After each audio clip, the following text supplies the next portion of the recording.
Hello everyone, welcome back to our channel. ఈ రోజు చింతపండు లాలీపాప్స్ చేయబోతున్నాను. 90s కిడ్స్ కి ఈ చింతపండు క్యాండీస్ చాలా సుపరిచితం అన్నమాట.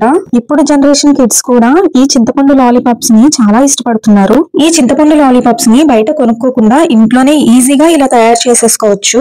కాస్త చింతపండుని తీసుకొని నీటిలో ఒక హాఫ్ అన్ అవర్ అలాగా నానబెట్టుకోవాలి. చింతపండు వాటర్ లో చక్కగా నానిన తర్వాత దాని గుజ్జు మొత్తాన్ని వడగట్టుకోవాలి.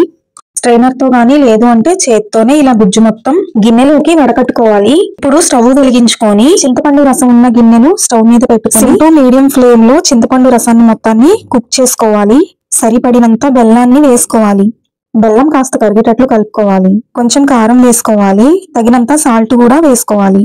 కొంచెం జీలకర్ర పౌడర్ కూడా యాడ్ చేసుకోవాలి. వేసుకున్న ఇంగ్రీడియంట్స్ అన్ని చక్కగా కలుపుకోవాలి. చింతపండు గుజ్జు మొత్తం చక్కగా దగ్గర పడేలాగా గరిటతో తిప్పుకుంటూ ఉండాలి. వాటర్ మొత్తం ఇంకిపోయి గుజ్జు మాత్రం మిగులుతుంది. దగ్గర పడే వరకు కుక్ చేసుకోవాలి. చాలా బాగుంటుంది టేస్ట్ అయితే.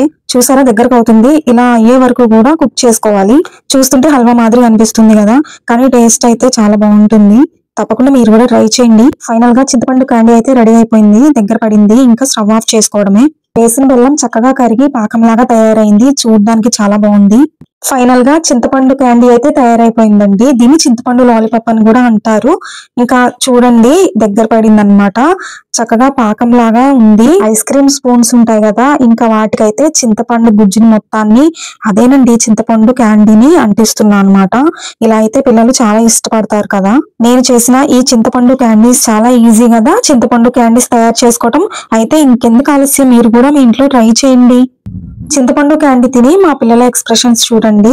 నాకైతే భలే నచ్చింది. మా పిల్లలకు కూడా సూపర్ గా నచ్చిందంట. మీకు నచ్చితే లైక్ చేయండి, కామెంట్ చేయండి, షేర్ చేయండి, సబ్స్క్రైబ్ చేయడం మాత్రం మర్చిపోకండి.